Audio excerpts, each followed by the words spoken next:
Hindi ko inakala na may nabibili rin palang spare parts ng mga electric fan dito sa Korea. Buong akala ko dito na lahat ng mga gamit nila ay tinatapon lang kapag may konting sira na.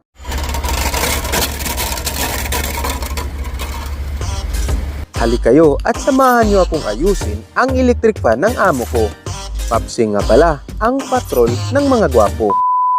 Una sa lahat, hindi ako technician. Sadyang mabuting-ting lang talaga minsan. Iwan ko ba parang nasisiyahan ako sa ganitong mga bagay at ang inakala ko na patapo na ang gamit na to dahil nakita ko lang tong nakalagay sa working table namin.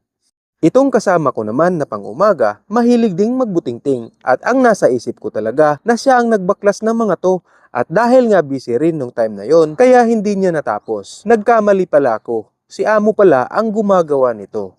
Kaya pinakialaman ko lang naman to at nagmala-teknisya na rin ang datingan ng papsinyo nang tinanggal ko ang ilisi ng isang electric fan na hindi na gumagana para ipalit dito sa ilisi na nasira. Ayo-ayo taraw ba, murag kurik. Sinubukan ko muna siyang idikit pero nagdududa ako sa tibay nito kaya tuloy na sa unang plano ang ilipat ang ilisi na to dito.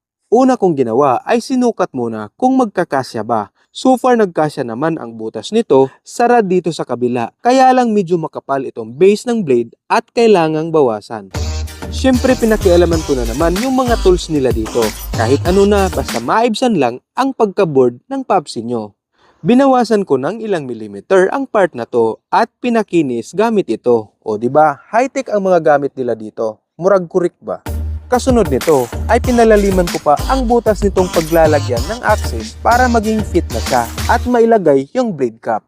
Nung sinusukat ko lang sana ang butas nito para makita kung gaano pa kalalim ang kulang, bigla siyang naglock at hindi ko na matanggal. Sinubukan ko pa siyang tanggalin ng ilang beses pero hindi ko talaga siya matanggal. Hindi ko na rin pinilit na tanggalin ito dahil hindi ko na rin nakokontrol ang lakas ko dito. Dahil inaantok na ako at pagod na rin galing duty kaya hinayaan ko na lang ito at itinago ang blade cap para balikan muli kapag na-board ulit ako. Ikinabit ko na rin ang iba pang mga parts nito at pinaandar. Napakinabangan din ang amo ko ng 2 araw. At nang may isang araw, kinatok ako sa kwarto namin ng kasama ko at hinanap ng anak ng amo namin ang blade cap na itinabi ko. Umorder pala siya ng ilisi sa online at sino ba naman ang mag-aakalang o-order sila nun at may nabibili palang ganun dito at sa papala ang nagbaklas nito.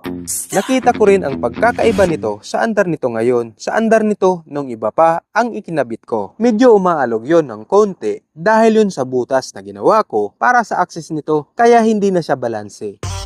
Yun lang muna for this video.